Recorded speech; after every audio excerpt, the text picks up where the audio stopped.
Good afternoon. Good afternoon, my dear children.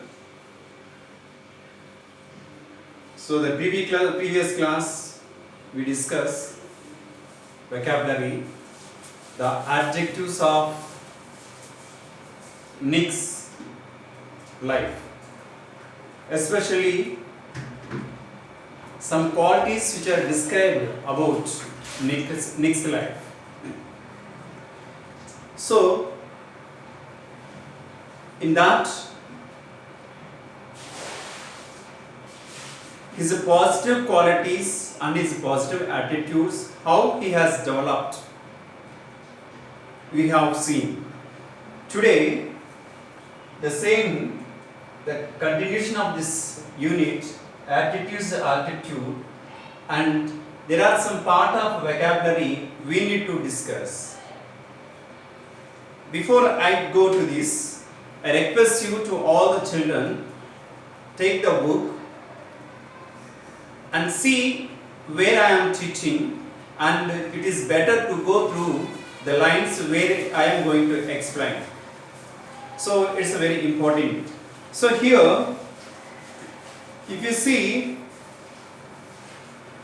from the textbook, take the correct expressions which are nearest to the meaning to the word underlined in each sentence given below. In this first question, water sports aren't Nick's only thing. He also plays golf with a club tucked underlined his chin. Here the word underlined tucked. In the first class, the meaning I wrote on the board, the word tucked. Here there are four options are given, option A, B and C. So the word tucked means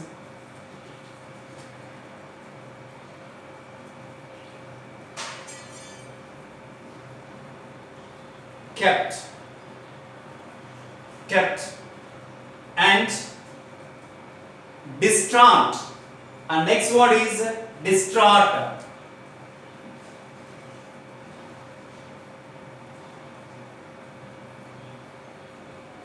Distraught. The word distraught means anxious. His distraught mother blamed herself, we had seen. And next one, bullying. The word bullying, already I told you, that is humiliated. Here the four options are given: discrimination, humiliation, negligence, failure. And here the answer is humiliation.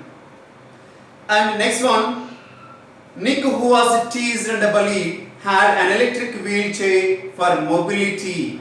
The underlined word is here, mobility, and a team of carers to help him. So mobility means movement. Here among the four options, option B, movement. And the fifth one, Nick managed to pull through to become an international symbol of triumph over adversities. So disability, poverty, difficulties and position. So then adversities, the triumph over the adversity. Already I wrote the triumph, the word triumph means here victory. So but here no need to know this according to here. And here adversities in the sense difficulties. If possible, write down the notes. The challenges in our lives are there to strengthen our convictions. Already, then convictions, challenges and convictions. So, beliefs. So, this is what the vocabulary is given. And next one, if you see the third Roman, read the following descriptions about the person and fill in the blanks with the words that match with these descriptions. See, my dear children, again there are four blanks are given. The first one, Ashok is a very unpleasant and a rude fellow. I don't talk to him, he is a dash. So actually the vocabulary when I teach you, there are certain words, negative words and positive qualities and negative qualities, certain words that I taught you. Among them, and we have choose this and write here. Ashok is an unpleasant person and he is also a rude fellow, and at the same time he don't talk to him. What kind of person he is? The answer is he is a boorish. He is a boorish.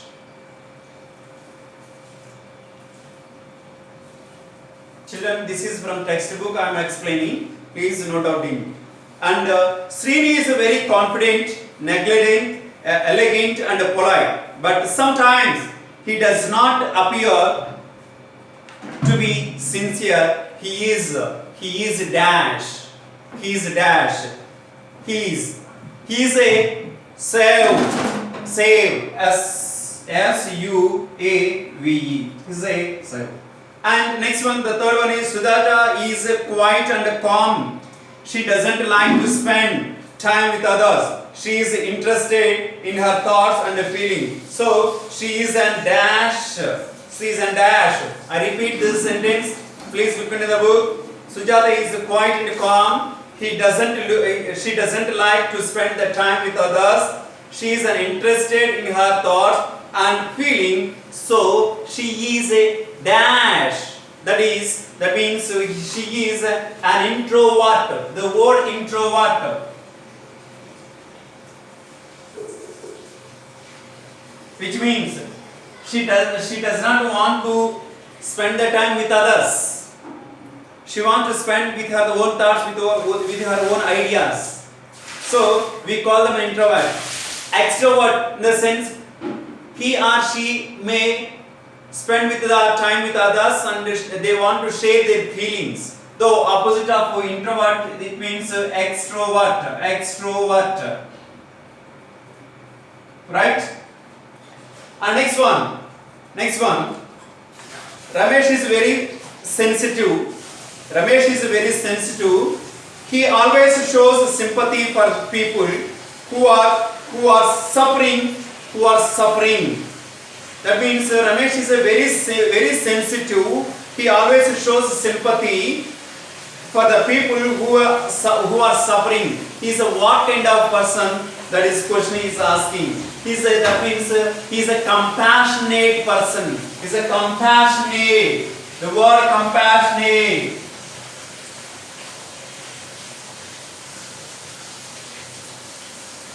He is a compassionate. And the next one, fifth one, if you see, my neighbor is such a person that he has a feeling of hatred for others. See the textbook. My neighbor is such a person who has a feeling of hated others. He desires to hurt others' feelings. He is what kind of person? He is malicious. That means malicious. The malicious. Yesterday I told you that meaning. The previous class. He is a malicious. That means a malicious person is always trying to do harm to others. That is malicious. And next one. My father pays careful attention to every detail. I repeat. My father pays careful attention to every detail. He makes it throughout planning for everything in our home. He makes it throughout planning for everything in our home. He is what kind of person? A person which means a meticulous person. Meticulous. See, one who takes care of others and their family, we call him a meticulous person. He looks after everything what they need and he is going to provide everything, essentials and everything. So he is a meticulous person. Next, Prem is an extremely unpleasant person. He always tries to offend people. He is dash. So he is an obnoxious person. He is unpleasant. So we call him an obnoxious. The word obnoxious. O-B. Obnoxious person. Next one. My mother is very calm. My mother is very calm and peaceful. My mother is very calm and peaceful. She doesn't get excited. She doesn't get excited or irritated easily. She is dash. She is a placid. She is a placid. The placid. Next. Rahul is a very lovely and confident person. See, regarding this ninth one, let us see extrovert, the word introvert and extrovert. That is third sentence. That is Ramesh. And we talk about the Ramesh is a very unsensible. Fourth sentence. He is an introvert, but whereas the ninth blank, if you see, Rahul is a very lovely and a confident person. He enjoys the feelings with his friends. He is an extrovert. This is extrovert. He is an extrovert. And the last one, Sridhar is always afraid of speaking in the class. He is dashed. The person who is afraid of a little things, we call him is a timid person. He is not a courageous. He was a timid person. The answer is here, timid person. He is a timid. So now, and we have completed this vocabulary of this lesson. Attitude is altitude. So, my dear children, you need to write a notebook of all these things, adjectives which are related to this lesson, attitude is altitude. The previous lesson we discussed, and today the vocabulary, what kind of vocabulary. So, regarding this, about his tachycardic and tapped, distraught, conviction, anxious, and mobility and bullying. These are the words that come from the lesson and which you need to use in a correct according to the context sentences. And later, so and we need we have learned already adjectives, positive qualities, positive adjectives and negative adjectives. So people who are very friendly manner, people who are very constrained themselves, like this, those people they are very negative qualities. At the same time, people who are wide knowledge and vast, and those who are those who are want to meet with the others, those who are want to meet, share their feelings and attitudes, everything regarding. So we call them an extrovert and introvert, boorish and compassionate, and malicious and ridiculous person, and at the same time obnoxious and placid and timid person. So these are the adjectives of different kinds of people, as we could see in the society. And the next topic is grammar. Let us see the grammar topic according to the lesson. So the grammar topic is really, so the very features of the textbook I pointed.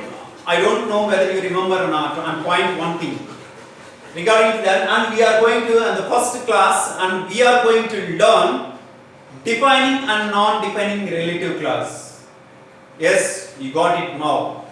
So if you listen the class, you will get it. So now, according to this lesson, and we are going to learn the grammar topic, defining and non-defining clause. Let us see.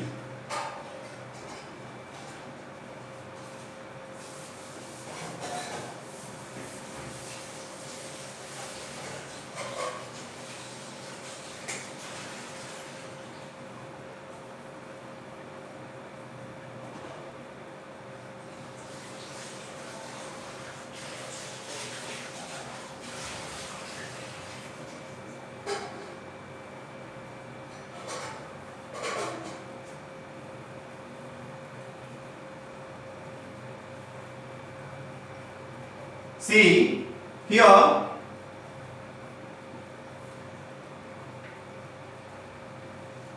those who are going to write within few days public examination, from defining and non-defining relative class, you are going to get 2 marks in this public examination from in July, in the month of July. For them, from this topic, one question definitely you will get it, and each one question 2 marks, defining and non-defining relative classes. So let us see what is a relative class. What is a relative class?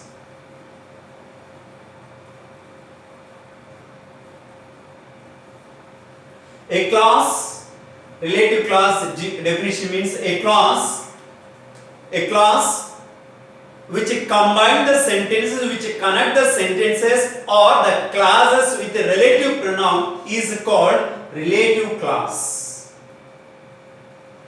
I repeat, relative class means a class which connects the clauses, 2 clauses or more than 2 clauses with a word that is called a relative pronoun, that is called a relative class.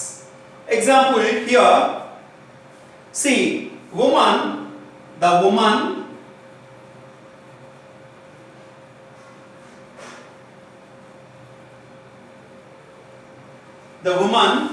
who taught him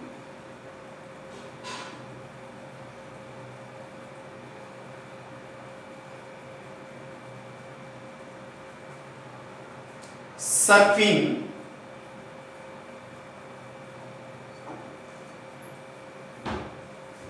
had bitten by a shark.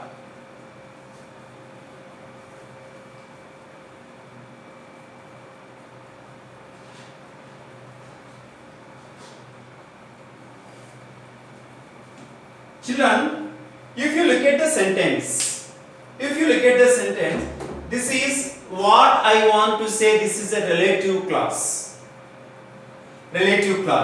See, the woman. So here, who is a relative pronoun? Who taught? It is called relative class. Here, if we divide a sentence into 2 parts, and see, there are 2 clauses. If we observe, there are 2 clauses. Let us see.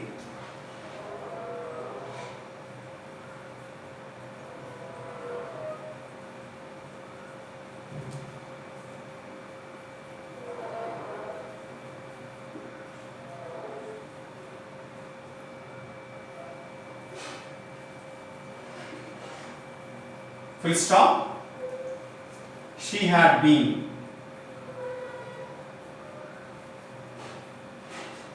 bitten by a shark. Actually, there are 2 sentences and 2 clauses. These 2 clauses and this class is connected with this relative pronoun. So that's why it is called relative class. Here the woman and she both are the same persons. In the first sentence there is a woman, and particularly we talk about a particular woman who had been bitten by a shark, and she is also this woman. So when we talk of when there is a person, when we are going to talk about there is a person, so the relative pronoun is used who. That should be remembered.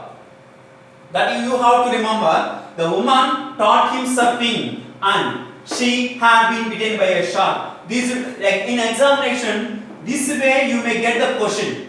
And there are 2 different sentences will be given, and the 2 sentences, and maybe going to ask you connect the sentence with who. You may see. So at the time you need to see it is a person or a thing. If it is a person, then go with the relative pronoun who. So because here the woman is a person. So that's why the woman who taught him surfing had been. So this is called a relative clause.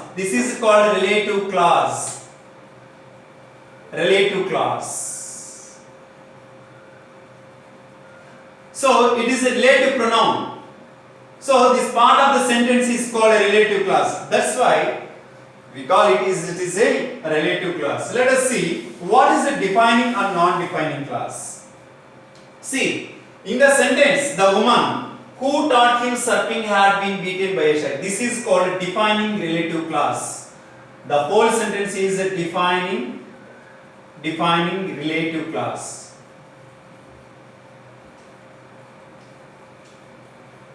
How it is defining relative clause? Let me explain. See here the woman. Here the relative clause is not separated by a comma. Okay? It means this is the woman particularly we talk about.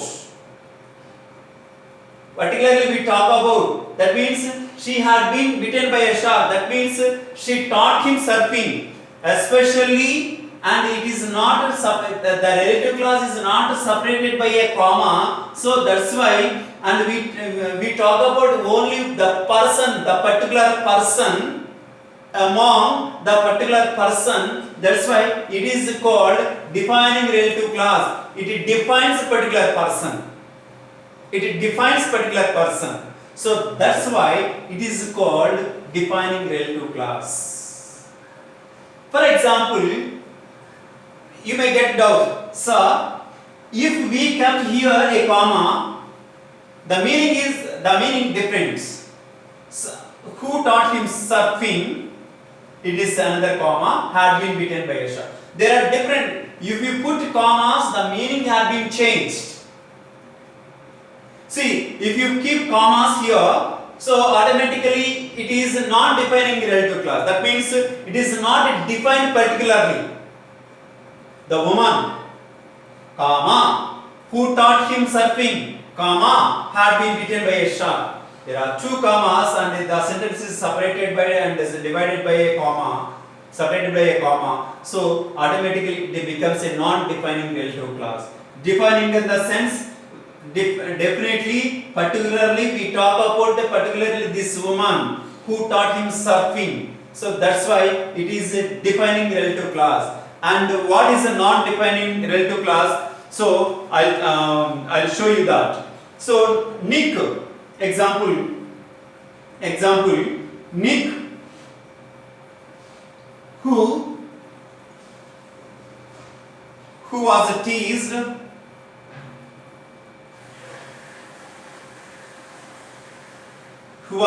and bullied.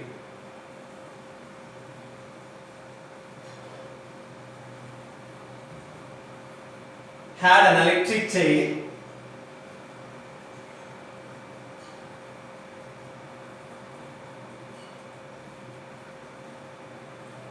Wheelchair.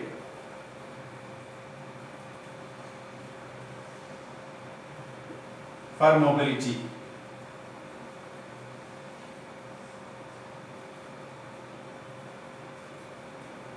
See, here if you keep commas, Nick, after Nick, if you keep comma, who has been teased and bullied, comma, had an electrical wheelchair for mobility. It is non-defined relative clause. It is non-defining relative clause.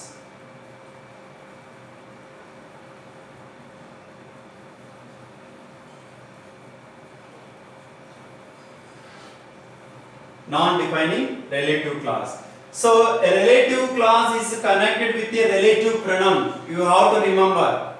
Don't get confused. Here, according to the textbook, in our lesson Attitudes of Altitude, there are number of sentences regarding to this relative clause. At the same time, there is a textbook exercises also which we have to do, whether it is defined or non-defining, and we have to fill the blanks with the relative pronouns. So what are the relative pronouns? I will teach you. First of all, let me explain what is defining and non-defining. A defining relative clause is not separated by a comma, and it talk about a particular woman who taught him surfing. That is a defining relative. Non-defining relative clause. A non-defining relative clause is separated by a comma. The noun is separated from the relative clause, and at the same time sometimes it was put the commas by according to the situation, according to the sentences, and maybe separated by a hyphen. Hyphen is a small dash. Here this is small dash. If you this is dash and this is hyphen. So that is between relative defining relative class and non-defining relative class. Let us see now what are the relative pronouns first of all. Okay, I hope that you understood. Now, what are the relative pronouns? And the relative pronouns are very, very important to connect the sentences. To connect the sentences, relative pronouns, relative pronouns.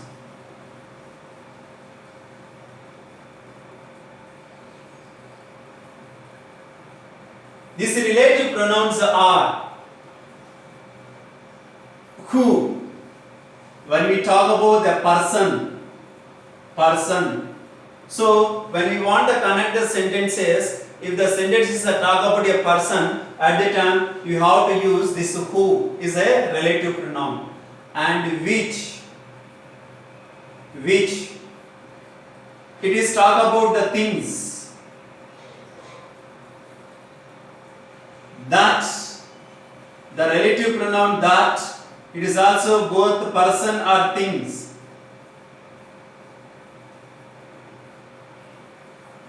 And we talk about the where. So it is talk about the places. When we connect the sentence with the place at the time where we want to use, and who, whom, and the next relative pronoun is whom. It is also where we talk about the person, especially in the nominative cases. Okay, and next whose. It is also a person. And when it is it denotes a time. It denotes a time, especially it is an adverbs that we call them. Here, sometimes you may see the question connect the sentence with when. The word will be given at the time when it describes a time or period. So please note it down. These are the relative pronouns which we have to learn. Who is a relative pronouns which is used when we connect the sentence with the person, with the two sentences with a person, and which, that is a thing, and which we connect when we talk about the things, and that is a person, and both the things and person. Where, it is a place, whom person and whose person, nominative case and accusative cases. So whom and whose, nominative cases and accusative cases. So when it is a time. These are the relative pronouns that we need to learn, and we need to please all of you pause the video and note it down in your notebook.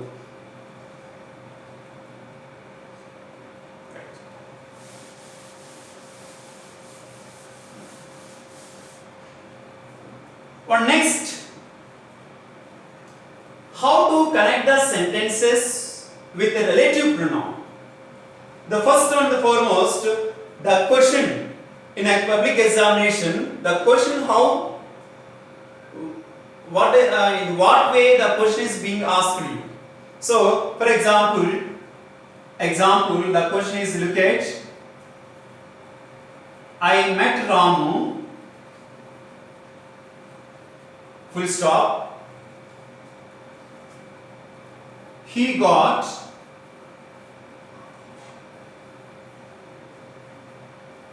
first rank. See, the question is combine the following sentence with who, that is. Here, there are two clauses. Clause in the sense, one finite verb subject is there and finite verb is there. Subject is I, and here finite verb met. So, and here I met Ramu. Here we talk about Ramu. And the second sentence, he got first rank. Who got first rank? Ramu. So here automatically the question is combined with who? Relative pronoun. Here the persons. That's why. So the question is here Ramu and both are the same people. So that's why when we write in the answer, in place of he, who occupies. See, I met Ramu, who got first rank. That's all. And next one more sentence.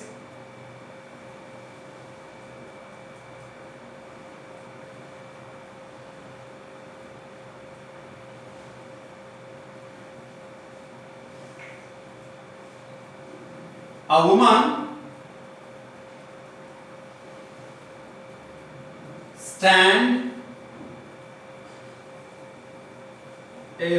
is standing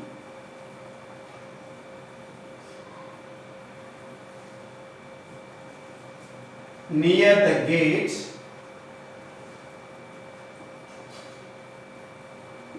full stop. She is my English teacher, right?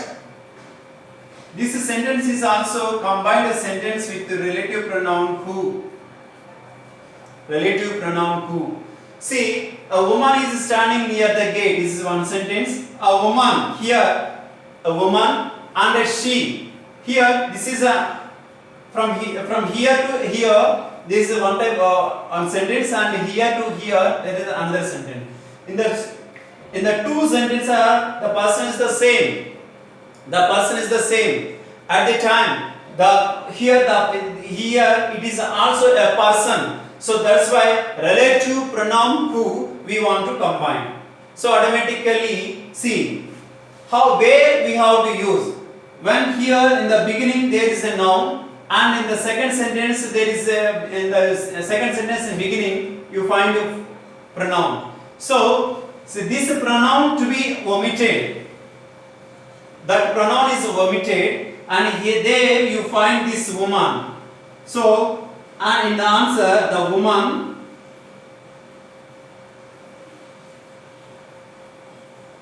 the woman here, who comes?